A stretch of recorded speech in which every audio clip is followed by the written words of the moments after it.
Bienvenida, Cristina, bienvenida. Bienvenidos, bienvenidos a este nuevo vivo del domingo. Bienvenidos, bienvenidos. Qué lindo, bienvenidos. Bienvenidos todos. Qué lindo volver a encontrarnos como siempre, todos los domingos viendo un tema diferente. Créanme que estoy bastante tiempo pensando qué tema voy a hacer el domingo, qué tema voy a hacer el domingo, y dejo que me llegue esa inspiración divina hasta que llega normalmente el viernes, el sábado, ahí, pácate. Ahí viene la inspiración y bueno, yo siempre voy guiándome por lo que van informándome las potencias superiores de lo que hay que ir poco a poco revelando, así que aquí estamos para ver algo interesantísimo. Bueno, bienvenidos, bienvenidos como todos los domingos, bienvenidos. Bueno, qué lindo, qué lindo. Me gustaría saber de dónde están mirando, de dónde están participando. Y nos pregunta Flores si llueve por acá. Sí, ahora paró un poquito, pero se puso fresco y que estamos casi llegando al veranito y se puso fresco, hay que abrigarse nuevamente. Saludos desde Córdoba, Argentina, qué lindo, Sime, desde Córdoba, qué lindo, bienvenidos argentinos, que somos todos hermanos sin lugar a dudas. Flores violetas, ay qué lindo, flores violetas desde Montevideo, qué lindo desde Montevideo, desde Paraguay, mire. No habíamos tenido desde Paraguay, bienvenido Junior desde Paraguay, qué lindo, qué lindo, qué lindo. Esto es muy gratificante cuando uno ve cómo se va formando esta comunidad esotérica, esta comunidad que domingo a domingo se va extendiendo, qué lindo. Me dice Cristina que propone un tema, el poder de los perfumes. Dice, soy una apasionada de los aromas. Interesante tema, Cristina, sí. Lo vamos a hablar, sí.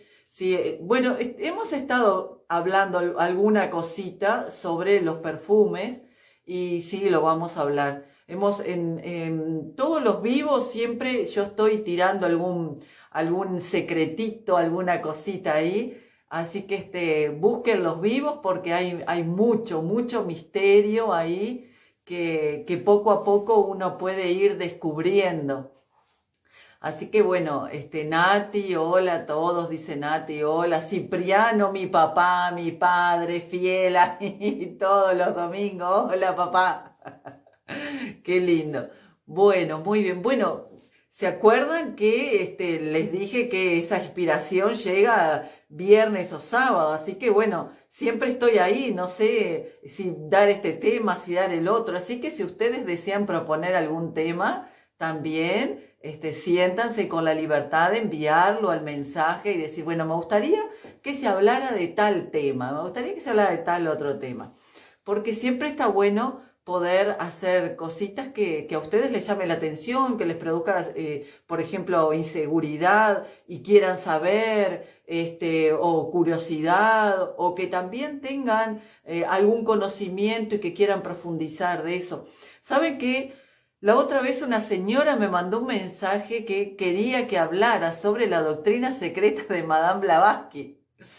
Eso es genial, ese libro, La Doctrina Secreta. El problema es que es imposible hacer un análisis de algo a través de Instagram y más que en realidad, bueno, tenemos una hora, es muy corto el tiempo porque es un libro sumamente profundo. Me dice Junior, ¿cuál sería tu experiencia con San Miguel? Bueno, varias experiencias he tenido con San Miguel Arcángel que no tiene mucho que ver con lo que normalmente la gente cree con la imagen de las alas, como ahí vemos. En realidad ellos no tienen alas, ellos se los dibujaba con alas para mostrar que eran entidades espirituales, pero no tienen alas. En realidad es la luz que hay detrás. Pero bueno, vamos a avanzar sobre nuestro tema de hoy, que es el tema que tenemos para este día. Me dice Flores Violeta, yo me atrevo a preguntar algo sobre el volteo de velas. Volteo de velas. Sobre el volteo de velas es malo. No sé a qué te refieres, Flores Violetas, volteo de velas. A ver, explícame un poquito a ver qué es volteo de velas, si es dar las vueltas, las velas o no sé, no entiendo ahí tu pregunta. Escríbeme ahí que yo lo leo ahora. Bien, bueno, vamos a empezar con nuestro tema entonces. ¿Se acuerdan que yo les puse ahí en el reel que nuestro tema de hoy iba a ser los cuentos de hadas? Y si bien parece una vez decir los cuentos de hadas, esas cosas son para niños, en realidad es mucho más que para niños. A ver, Flores Violetas me dice, devolver un trabajo de magia. Bueno, es complejo esto. Es complejo porque el devolver un trabajo de magia implica primero estar seguro que la persona lo hizo y que eso llegó. Porque no todas las personas que hablan de que hacen esto, hacen lo otro, verdaderamente tienen la fuerza o el poder para que eso suceda. Y devolver un acto de magia se convierte en tú me envías, yo te envío, tú me envías, yo te envío, tú me envías, yo te envío, y al final es un desgaste energético tremendo. Lo ideal es que si uno cree que alguien le envió algo, simplemente cerrar los ojos, concentrarse profundamente y decirle al universo que si la persona hizo tal o cual cosa, que eso se vaya hacia el mar y se disuelva en el mar. Que cualquier cosa que esa persona envíe, que eso rebote en nuestro campo energético y se vaya hacia el mar. Porque es complejo en realidad. Dice, en lo personal me lo hicieron y lo sentí en mi cuerpo. Lamentablemente hay mucha gente que utiliza la magia y eso está mal.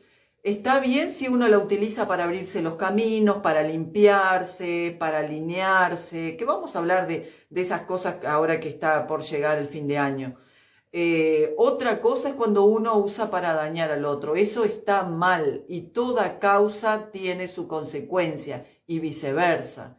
No se hace. Lamentablemente la gente utiliza muchísimo la magia. Yo lo que te recomiendo, si tienes la oportunidad de ir a una playa, mejor. Si no tienes la oportunidad, prepara una olla grande. Con agua tibia le pones una taza de vinagre, una taza de sal, te das el baño común y luego te tiras eso por todo tu cuerpo. Todo tu cuerpo te tiras eso. Porque eso lo que va a hacer es, va a barrer con las cosas, salvo que sea algo muy, muy pesado. Si no, eso lo barre. Bueno, vamos a seguir avanzando lo nuestro, porque este tema es un tema complejo y es difícil a veces aconsejarle a alguien a través de este medio de algo sin saber qué fue lo que le hicieron, sin saber de qué manera lo hicieron. Es complejo, verdaderamente es complejo y no quiero, por respeto a la persona, estar dándole consejo de algo que verdaderamente no sé porque no tengo su caso, no lo estoy viendo, entonces es complejo. Bueno, muy bien, vamos a empezar entonces con el tema que tenemos hoy. Como les decía, los cuentos de hadas. Vamos a hablar sobre el misterio esotérico de los cuentos de hadas.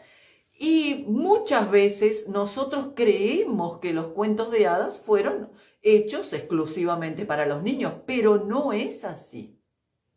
No es así, porque los antiguos, tenemos que siempre recordar esto, los maestros de la antigüedad, aquellos que escribieron esos cuentos de hadas o que los recibieron también, porque muchísimos de los cuentos de los hermanos Grimm, no es que los escribieron los hermanos Grimm, en realidad los hermanos Grimm lo que hicieron es recopilaron cuentos del folclore de diferentes ciudades y luego lo plasmaron, o de diferentes escritores, que la mayoría de las veces se hacía eso. Ellos escuchaban esos cuentos de la antigüedad, escuchaban esos relatos que se hacían, porque recuerden que antes era muy común, la gente se sentaba, no teníamos el internet, no había televisión, no había ni siquiera radio. Entonces se sentaban alrededor del fuego y bueno, y empezaban las historias, ¿no? Algunas historias eran inventadas, pero otras historias eran recuento de cosas que les habían contado sus mayores. Y también eran esos cuentos que habían contado sus mayores cuando ellos eran niños, se lo contaban para dormir. Entonces eso fue pasando de generación en generación, entonces ahí nace el cuento, ¿no? El cuento de él antes de irse a dormir. Como dice Hilando Soles, Hansel y Gretel, que es espeluznante en realidad. Es que en realidad, Hilando Soles, sí, es espeluznante y les diré algo. Todos los cuentos, entre comillas, los cuentos de hadas que nosotros creemos para niños, son espeluznantes. Lo que pasa es que las versiones que llegaron hacia nosotros son versiones totalmente deformadas, son versiones que han sido edulcoradas, son versiones que han perdido ese trasfondo mágico, alquímico que tenía al inicio. Entonces, claro, llegan a nosotros un Hansel y Gretel totalmente transformado, llega a nosotros un Pulgarcito transformado, Cenicienta, Blancanieves, llega todo transformado hacia nosotros y se cuentan hoy por hoy como un simple cuento para niños, cuando en realidad nunca fueron creados para niños. Esos eran cuentos que se transmitían entre los mayores y cuando se los contaban a los niños sí tenían sus trasfondos, sí los cambiaban, porque era para enseñarle algo al niño. Fíjense que lo hacían cuando el niño estaba por dormirse.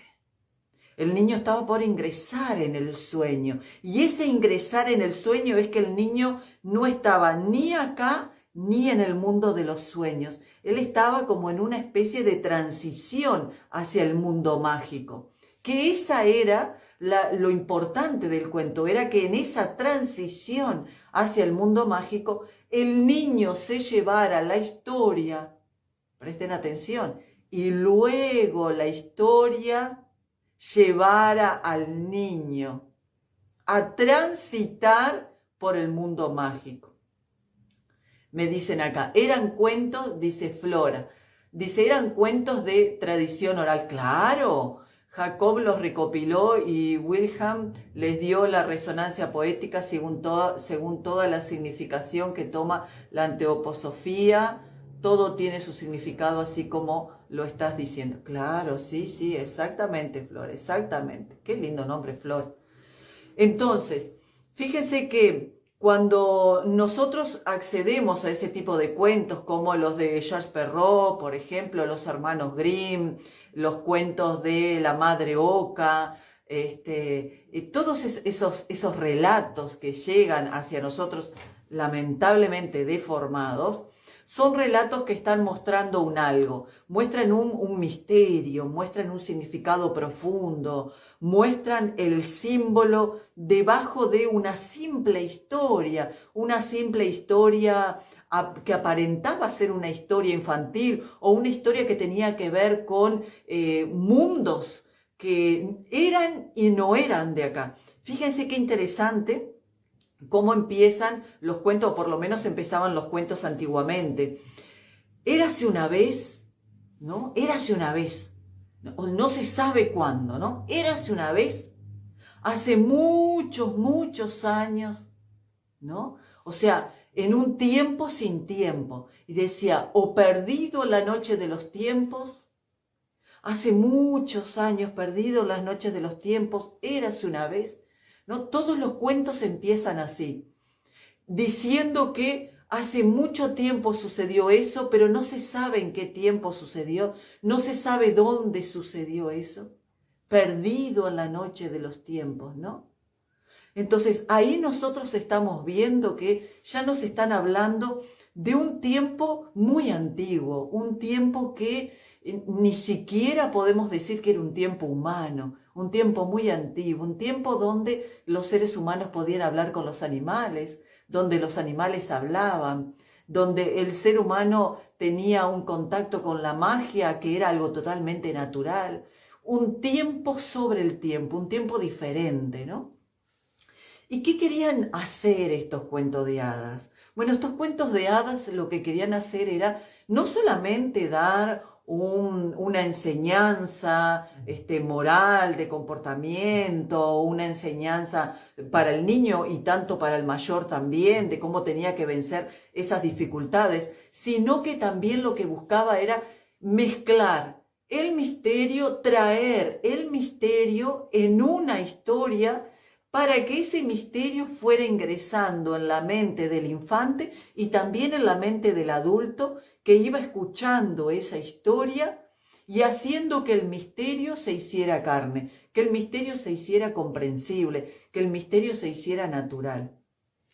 Vamos a ver, por ejemplo, fíjense que en el reel yo les ponía ahí cuando les avisaba lo que íbamos a ver, por ejemplo, Alicia en el País de las Maravillas, que por supuesto el libro está muchísimo mejor que lo que nosotros podemos ver de la película. ¿Por qué? Porque el libro, como todo libro, tiene una profundidad y una riqueza que pasa desapercibido con la película y todas sus imágenes, porque es obviamente que tiene que ser todo mucho más dinámico, ¿no? En el libro nos da la capacidad de que nosotros tomamos el libro y vamos leyendo, vamos imaginando, vamos comprendiendo, nos vamos metiendo en el personaje y también vamos haciendo nuestro propio camino.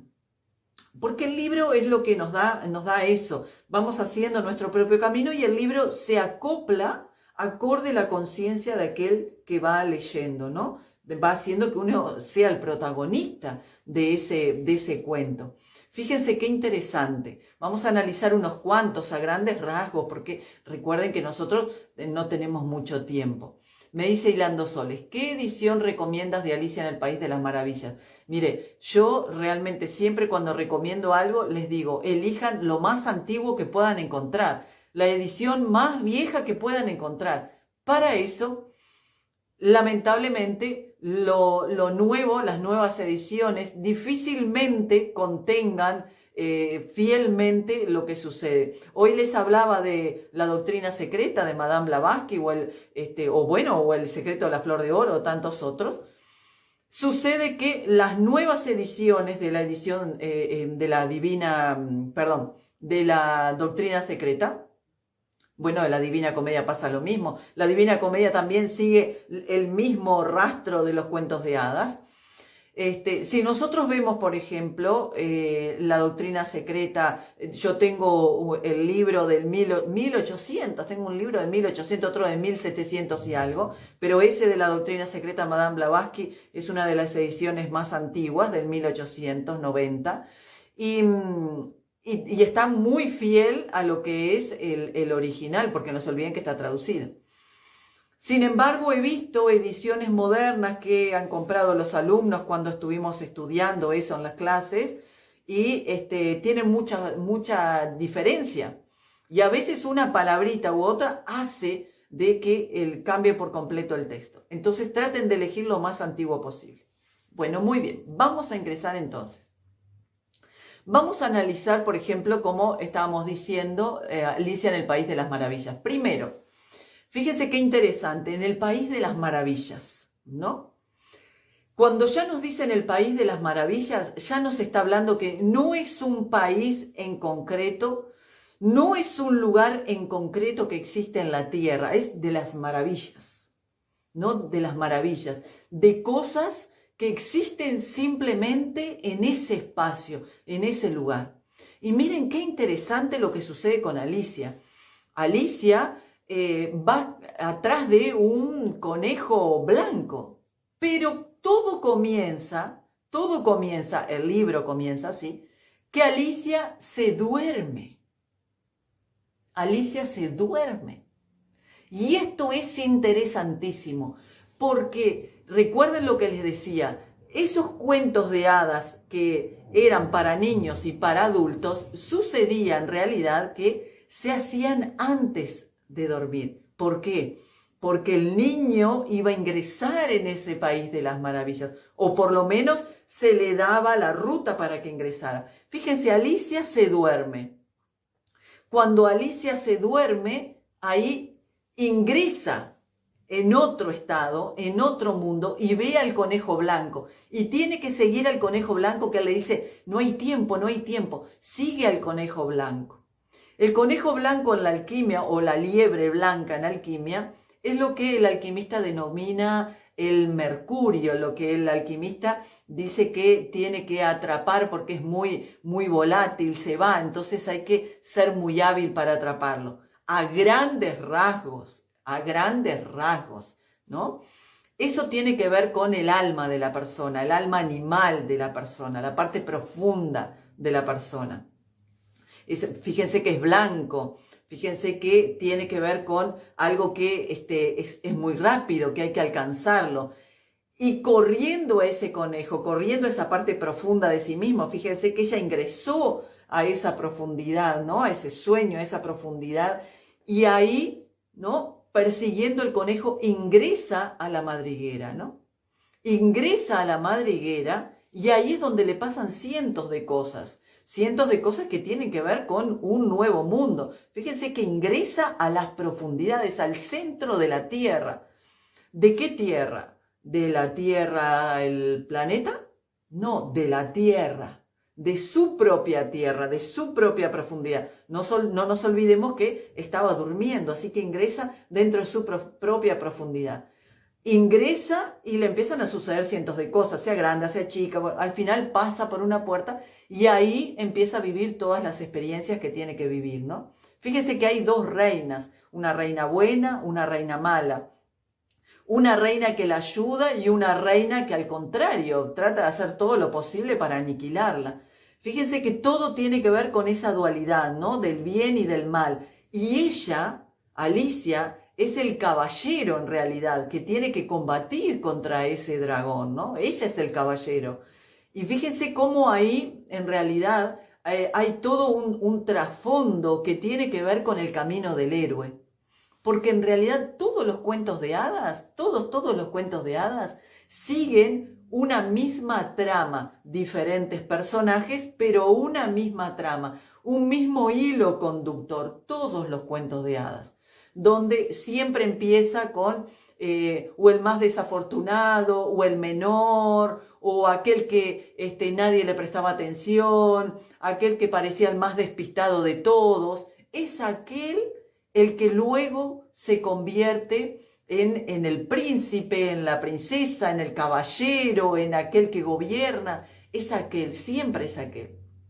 Entonces, fíjense que partimos de una Alicia donde ya cuando ingresa al País de las Maravillas y se encuentra con todos esos personajes, que todos esos personajes de Alicia y de todos los cuentos, todos son personajes internos, todos son fuerzas intrapsíquicas que nosotros tenemos. Fíjense que se encuentra con el sombrerero es el loco, ¿no? Ese que se le puede ir la cabeza, ¿no? Fíjense lo bueno, lo malo, el caballero oscuro, ella que tiene que convertirse en caballero, todos esos personajes tienen que ver con su propio propósito y su propio encuentro, el encuentro de su fuerza, el encuentro del caballero que reside dentro de ella, que es su espíritu, ¿no? Su espíritu que tiene que vencer a la oscuridad, por eso el combate que tiene con el dragón, ¿no? Fíjense que hay una parte ahí en la película interesante donde dice... ella ya está vestida de caballero, ya casi en las últimas partes, y tiene la espada, ¿no? Tiene esa espada y el dragón le dice, otra vez vieja enemiga, nos hemos encontrado, ¿no? Le dice, otra vez vieja enemiga, nos hemos encontrado. Y ella le dice, pero nunca te había visto, es la primera vez que te veo. Y le dice el dragón, a ti no, insignificante portadora.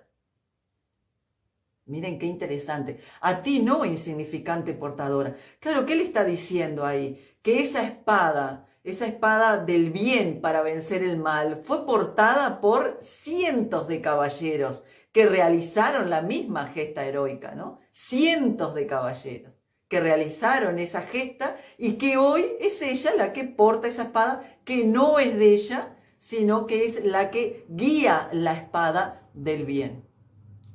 Siempre pasa eso, siempre sucede que el que empieza el camino y luego se convierte en caballero y tiene que luchar contra el mal, nunca es aquel más afortunado, aquel que nace con muchas cosas, aquel que... Nunca, siempre es el que no es tenido en cuenta, el que es, por eso se dice el más loco, el más tonto, el más dejado, siempre empieza así.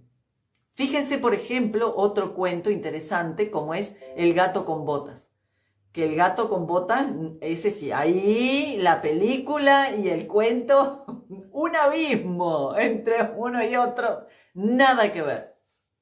Miren cómo empieza. Hay varias versiones, pero de las versiones más antiguas, miren cómo empieza. Hay un molinero, fíjense qué interesante, un molinero, alguien que trabaja la tierra, alguien que hace pan. El pan siempre fue considerado algo sagrado. Bueno, ese molinero tenía tres hijos, ¿no? Tenía tres hijos. El molinero, cuando está por morir, llama a sus tres hijos al lecho de muerte y le dice, bueno, llama al hijo más grande, le dice, a ti te voy a dejar el molino. Ay, gracias papá, gracias, gracias. Llama al hijo del medio y le dice, a ti te voy a dejar las tierras. Gracias papá, gracias. Bien, llega el hijo más chico y le dice, a ti te voy a dejar este gato. Un gato negro, el gato de la casa. Un viejo gato, el gato de la casa. Entonces el hijo más chico le dice, pero papá, ¿por qué me has desfavorecido tan grandemente? Que a mi hermano más grande le dejaste el molino, entonces él podrá hacer pan y podrá comer y podrá alimentarse. Y a mi hermano del medio le dejaste las tierras, así podrá sembrar y también alimentarse. Y a mí me dejaste un simple gato, un gato viejo. ¿Por qué, papá, me has traicionado? Le dice el hijo chico. Bueno, el padre muere y el hijo se va a llorar al establo. Está llorando amargadamente ahí, pensando que su padre no lo quería, ¿no? Y entonces escucha una voz que le dice esa voz, consígueme un par de botas y te haré rey. El muchacho mira para todos lados. ¿Quién está hablando? ¿Quién me habló? Y ahí ve al gato que le vuelve a repetir, consígueme un par de botas y te haré rey. Entonces el muchacho se dio cuenta que ese no era un simple gato. Fíjense qué interesante. El padre le dejó a los dos hijos más grandes, les dejó algo para que pudieran comer, mantenerse, pero al hijo más chico le dejó algo mágico. Le dejó un gato que habla, algo mágico. ¿Por qué? ¿Por qué sucede esto en esa trama del camino del héroe que todos estamos transitando de alguna manera? Todos estamos transitando ese camino del héroe. ¿Por qué le dejó eso? Porque hay algo que se llama en alquimia que se le dice la semillita del iniciable. Es un algo que el alma ya trae desde otras épocas. Es la capacidad que trae de poder ser iniciado, viene con una capacidad de esa persona, de poder acceder al mundo de las maravillas, al mundo de los misterios, al mundo de los secretos del universo. Entonces fíjense que ese hijo más chico traía esa semillita del iniciable, pero los otros, los dos hermanos, no. Entonces el padre le deja aquello para que se puedan mantener. Bueno, ¿qué sucede luego? Sucede que el muchacho le consigue su gorrito, le consigue sus botas, el gato agarra un bolso, a grandes rasgos se lo estoy contando, agarra un bolso y se va. Y entonces cuando está en el camino, ve pasar al rey en su carroza y él lo saluda y el rey lo saluda y el rey le pregunta, dime, ¿y estas tierras, todas estas tierras, de quién son? Y entonces el gato le dice, estas tierras son del marqués de Carabás, mi amo. Oh, dice el rey, qué cantidad de tierras, qué bárbaro, qué mentira, no era cierto. Pero el gato empieza a engañar al rey porque el gato era muy astuto. Ahora vamos a ver qué representa el gato. Entonces, luego el gato va y caza perdices, caza liebres.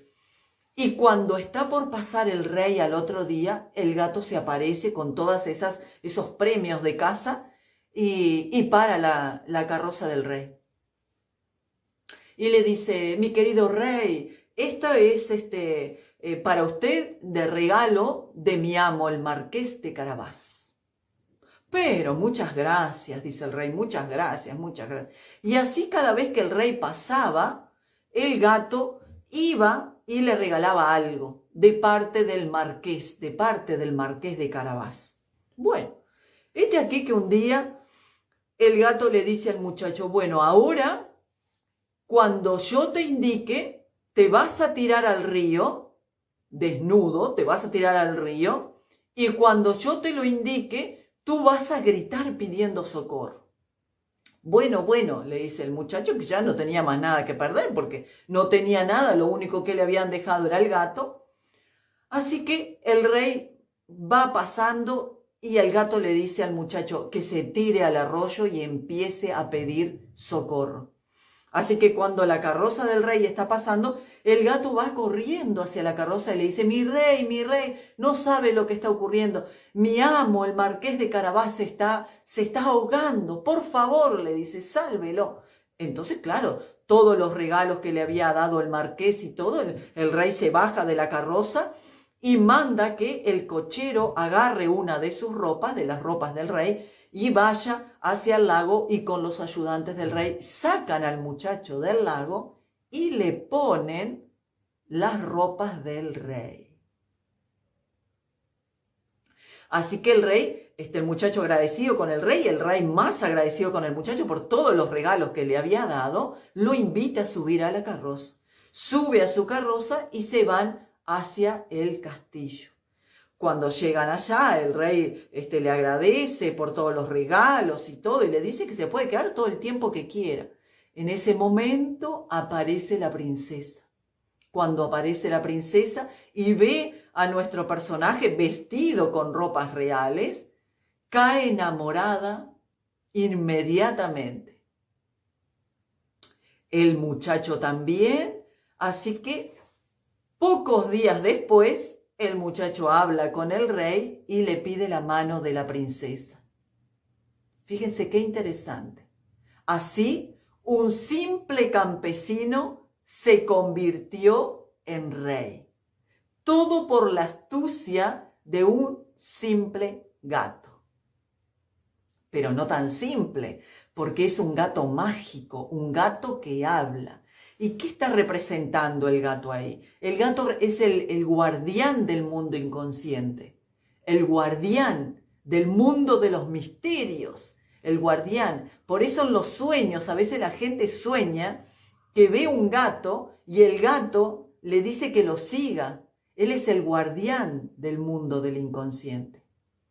Todos los gatos lo son. Son seres muy, muy, muy mágicos. Entonces, fíjense qué interesante nos está mostrando ese cuento también, el camino del héroe, con la ayuda, porque el héroe siempre tiene una ayuda mágica. ¿Cómo empieza el camino del héroe? Todos los caminos del héroe. Les recomiendo leer un libro que es bien interesante, que se llama El héroe de las mil caras. El héroe de las mil caras. Que ese es un libro bien interesante, Psicoanálisis del mito.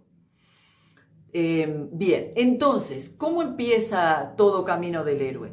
Como les decía, empieza con aquel que es el más desfavorecido, el más chico, el que es tomado por tonto, pero es el que tiene la semillita del iniciable. Y siempre empieza de la misma manera. hace todo un caminito, se encuentra con la ayuda sobrenatural que viene desde otro mundo, y es esa ayuda sobrenatural, porque él es una buena persona, que lo ayuda a convertirse en rey o en reina de un reino muy, muy lejano, ¿no? Fíjense qué interesante, porque no es una realeza de este mundo, es una realeza del mundo espiritual, ¿no? Fíjense qué interesante. Fíjense otro cuento como, por ejemplo, lo interesante de este cuento de Cenicienta. Cenicienta, que era una muchacha que estaba con su papá, vivía con su papá, y muere la mamá de Cenicienta, entonces el papá se casa con una mujer que tenía 3 hijas. Se casa con esa mujer, con la que luego va a ser su madrastra, y al morir su papá, ella queda a cargo de esta mujer, y esta mujer le hace la vida a cuadritos, igual que las hermanastras le hacen la vida a cuadritos. Le ponen Cenicienta porque tiene que limpiar las cenizas que están en el horno, en la estufa. Entonces, aquí que llega la invitación, a ella la tienen como sirvienta, y llega la invitación del palacio porque el rey quería que el príncipe se casara. Como quería que se casara, entonces hacen la invitación a todas las damas del reino que están en edad de casarse. Así que llega la invitación del rey y las hermanastras saltan, todas contentas. ¡Ay, me voy a casar con el rey! Todas ellas, ¿no? Y entonces dice Cenicienta, y yo también estoy invitada, porque yo también tengo edad para casarme, dice ella, ¿no? Bueno, aquí que obviamente la madrastra la miró a ella y dijo, esta es bonita, y las hijas de ella eran un desastre, las mujeres esas. Entonces dijo, no, si el príncipe la ve, se va a querer casar con ella. No. Entonces le hace un juego y le dice, bueno, si todo está listo para el momento de ir al baile, entonces vas con nosotros y si tienes algo que ponerte. Sí, dice ella. Bueno, así que ella limpia todo, deja todo impecable y le dice a la madrastra que ya había terminado. Entonces le dice la madrastra, pero con esos harapos no vas a ir, no tenés ropa, esos harapos, no sé cuánto. Mientras ellas estaban aprontando para el baile.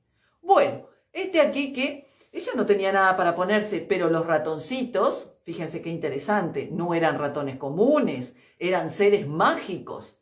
Los ratoncitos, como veían la bondad de Cenicienta, entonces agarré y empiezan a buscar por toda la casa y consiguen telas que estaban rotas, que ya las hermanastras habían tirado, desechado, un collar de perlas que también lo habían desechado, y los ratoncitos se llevan el collar de perlas, se llevan toda la tela y le hacen a Cenicienta un vestido y con un collar que habían arreglado. Cuando ella ve ese vestido, porque obviamente no tenía nada para ponerse, ve ese vestido, queda contenta, qué alegría, bueno, y se pone el vestido.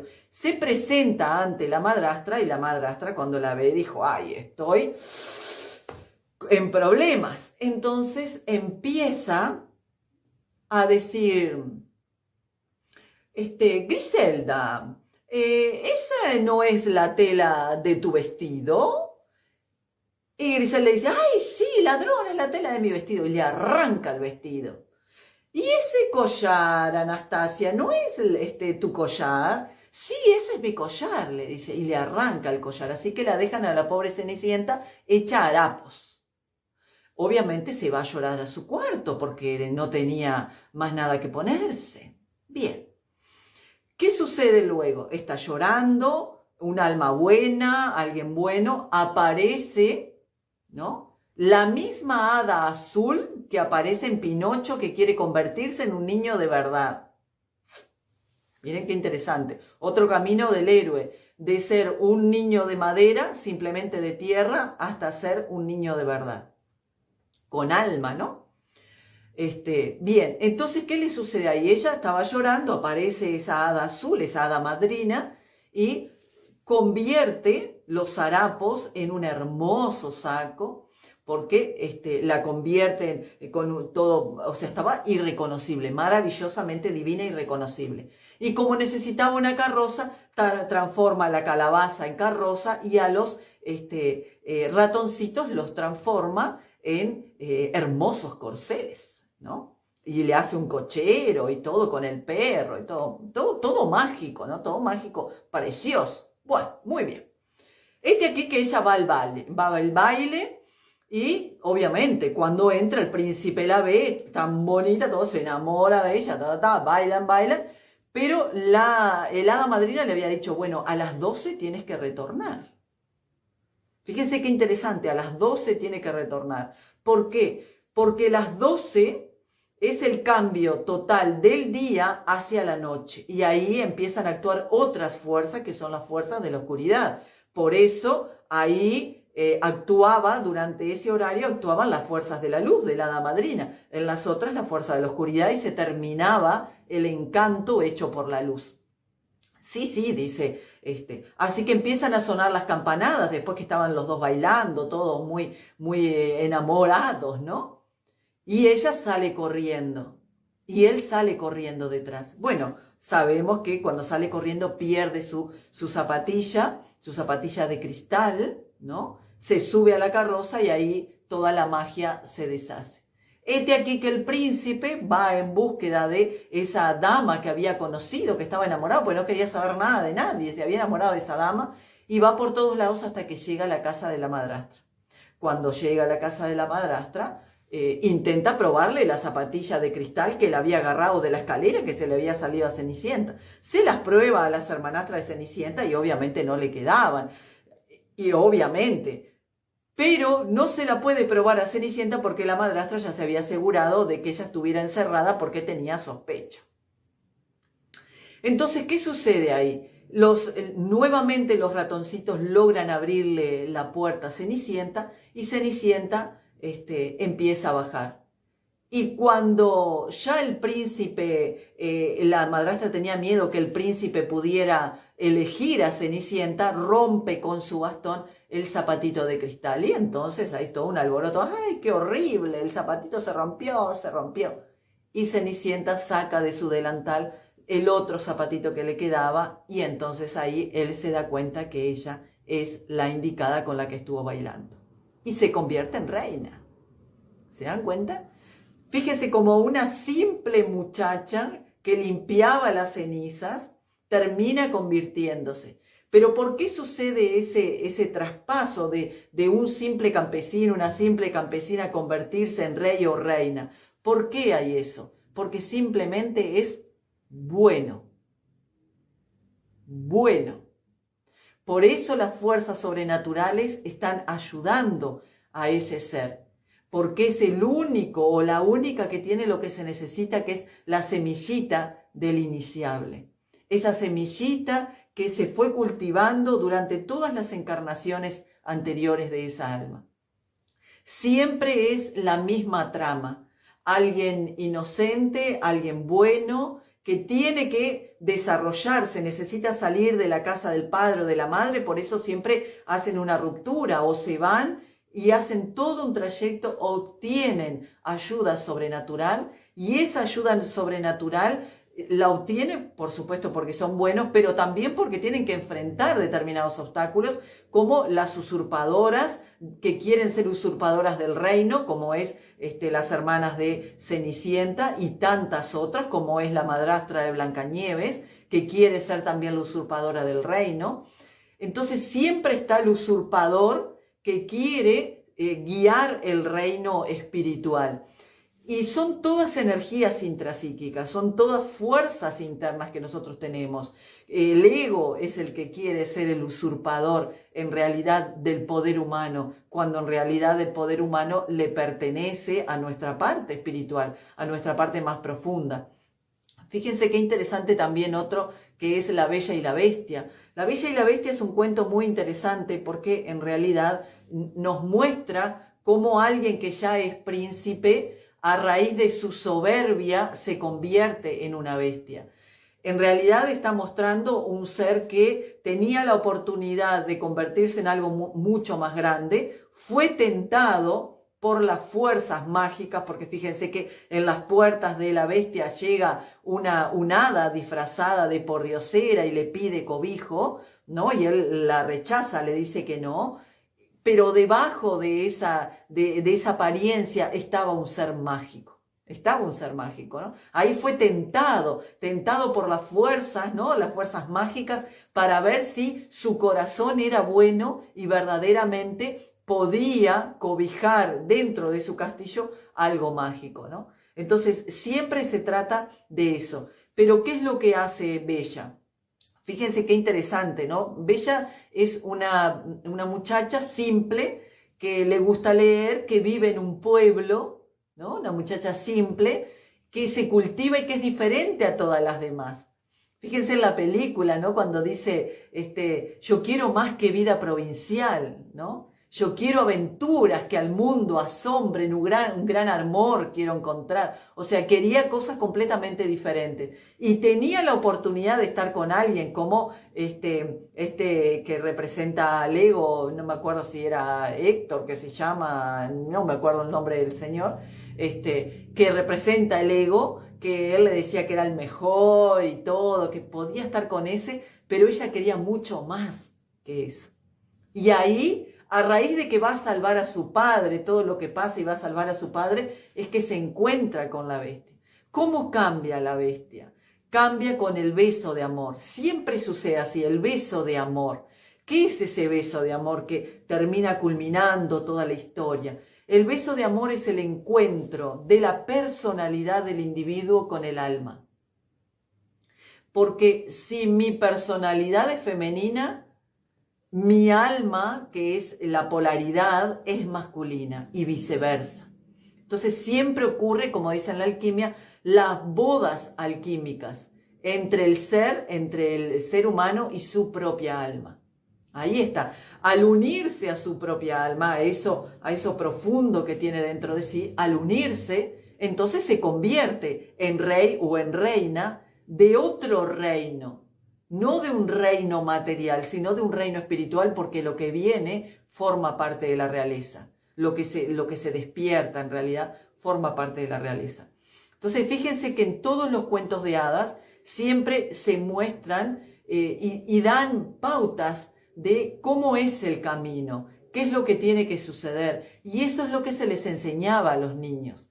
Se les enseñaba a los niños que a pesar de los obstáculos que había que atravesar, había que tener, como sucede en La Bella y la Bella Durmiente también, había que tener la espada de la virtud, ¿no? No, perdón, el escudo de la virtud y la espada de la verdad. Así era. El escudo de la virtud y la espada de la verdad, ¿no? Fíjense qué interesante, ¿no? Con eso es que las fuerzas mágicas le dieron al príncipe la manera de poder vencer, ¿no? Vencer todas esas cosas para poder llegar a la Bella Durmiente, ¿no? Que estaba durmiendo. Esa Bella que duerme.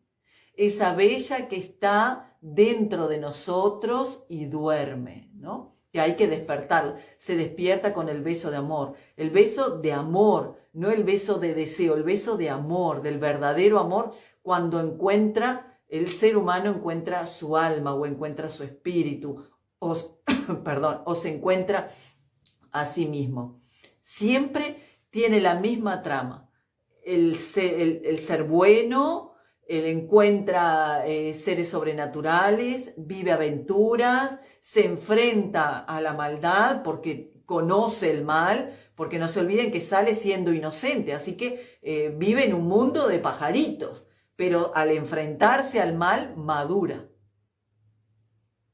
Madura al enfrentarse al mal. Se enfrenta al mal, combate al mal con la ayuda sobrenatural, le gana y entonces ahí tiene el premio de convertirse en parte de la realeza. Siempre sucede así. Y ese es el camino que cada uno de nosotros estamos haciendo. Pero recuerden esto, el camino del héroe es el camino que se transita por el mundo de las maravillas. O en un mundo donde es muy, muy lejano, que está allá, más allá del mundo común. ¿Por qué? Porque es un mundo que está luego de que el ser humano se duerme. El mundo de los sueños. En el mundo de los sueños aparece ese mundo de las maravillas. aparece el lugar donde se desarrolla toda la gesta heroica. Y se los digo con total confianza de lo que estoy diciendo y total seguridad. Cada uno de ustedes, héroes o heroínas, vino a transitar ese camino. Sea consciente o no, lo vino a transitar. O lo transitan estando despiertos o sí se transita estando dormidos. Porque eso le ocurre a todos los seres humanos. Por eso los sueños muchas veces son incomprensibles, porque hay de varios sueños. Está el sueño de la personalidad, o sea, lo que nos pasó en el diario vivir. Está el que queremos solucionar determinadas cosas, está ese sueño, y después está el sueño que tiene que ver con lo que se denomina el observador, o el espíritu, o el alma. Y ese sueño es donde se transita el camino del héroe. Siempre se transita el camino del héroe. Entonces, fíjense qué interesante, porque todos, cada uno de ustedes no son simples seres humanos, no lo son. La complejidad de nuestra humanidad, la belleza de nuestra humanidad y el misterio. El misterio de nuestra humanidad es increíble, increíble. Cuando ustedes estén aburridos, piensen, no estoy aburrido, estoy distraído de mí, estoy distraído de lo que me rodea. Porque realmente la realidad supera la ficción, supera la ficción, supera la ficción. Es increíble, realmente es increíble. Hay sueños de la personalidad, hay sueños donde está viviendo esa personalidad con el alma, todo ese camino del héroe, donde está luchando. Por eso hay gente que sueña que ve dragones, que ve seres fantásticos, que hace cosas rarísimas o está en lugares rarísimos. Está experimentando el camino del héroe. Y tantas cosas que no nos acordamos, no nos acordamos. Y ni qué decirles de esas otras partes nuestras que no están en esta dimensión. Por eso, presten atención a los sueños, porque hay muchísima información. No somos únicos. Piensen esto, piénsenlo en serio. Vamos a usar nuestra razón, nuestro mundo racional para poder comprender lo espiritual y no irnos por las nubes y ser totalmente coherentes en lo que estamos viendo y hablando. Cada uno de nosotros forma parte de un árbol, como dice la Cábala, el árbol de la vida. Como todo árbol en la naturaleza no tira una sola semilla. ¿Alguna vez vieron un árbol que tirara una sola semilla? No, nunca. El árbol tiene muchos frutos, por ende, muchas semillas, y se renueva durante el año tirando semillas. Cada uno de nosotros somos una semilla. Somos una semilla, pero hay otras semillas que forman parte del mismo árbol, que están en otras partes. En otras partes. Saben que muchas veces soñamos y cuando estamos soñando y nosotros decimos, yo sé que era yo, pero en realidad no me veía como yo, pero yo sé que era yo, pero era otra casa, diferente, otra gente, pero yo sé que era yo. ¿Eras tú? O una parte de ese espíritu al cual tú también perteneces. No vivimos solo y exclusivamente aquí. Somos semillas que estamos por varios lados. Esto es muy profundo, hay mucho misterio en eso. Piensen en eso. Hay un mundo muy increíble detrás del velo, un mundo misterioso detrás del velo, universos paralelos, dice Sime, tal cual, y en esos universos paralelos, realmente se los digo por experiencia, en esos universos paralelos existen otras partes nuestras que viven otras experiencias.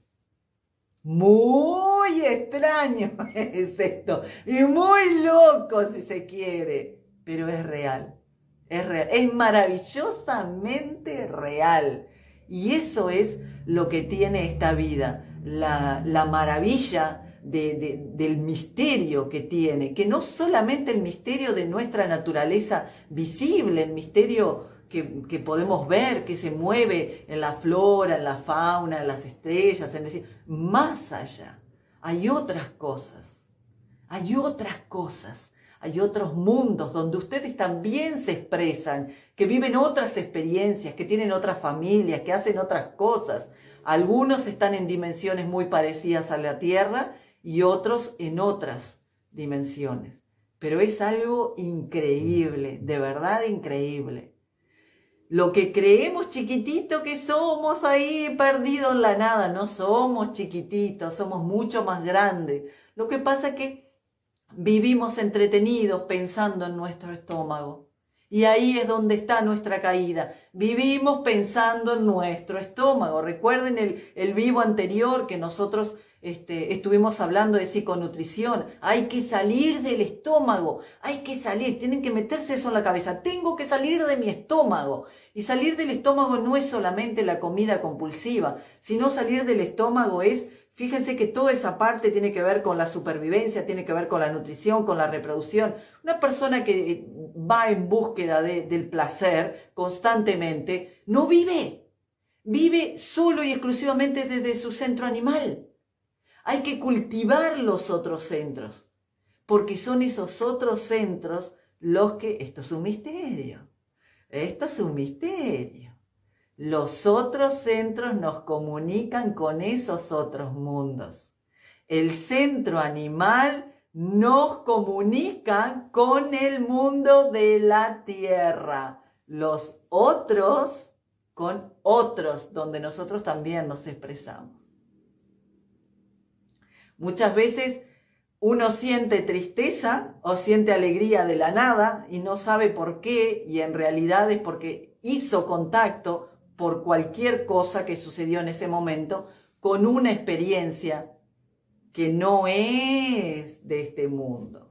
Es muy loco esto, no quiero extenderme porque este es otro tema, pero piensen más abierto, piensen con una amplitud mental mucho más grande de lo que realmente es, porque somos seres multidimensionales. Estamos mucho más allá de lo que cada uno de ustedes cree.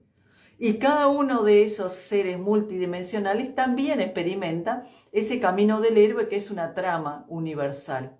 Es una trama a la que todos estamos llamados.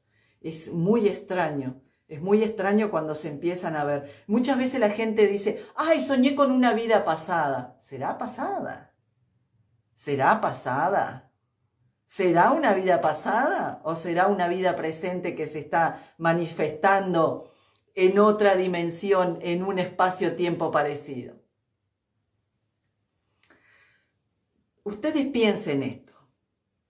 Todo lo que está en la ciencia ficción de nuestras películas, eso va a parecer una locura. Va a parecer una locura lo que les voy a decir, soy consciente. Todo lo que ustedes ven en la ciencia ficción no es mentira. ¿Por qué?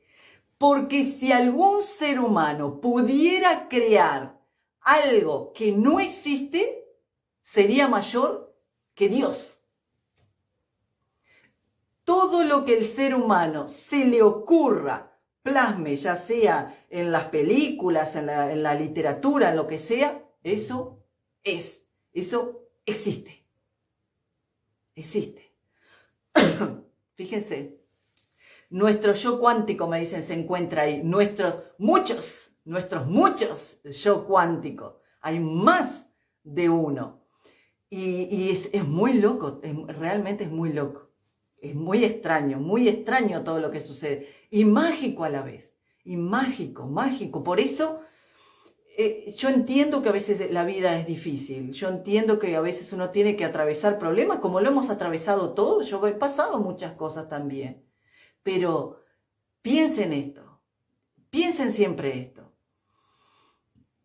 Cada vez que están pasando algo triste, piensen, esto también pasará, esto también pasará, esto también pasará, porque siempre pasa.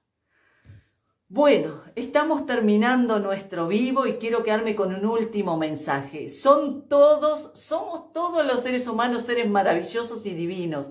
No lo olviden, no lo olviden. Abran su mente, abran su corazón y miren más allá de la apariencia porque verdaderamente hay un mundo fantástico allá afuera. Les mando un abrazo grande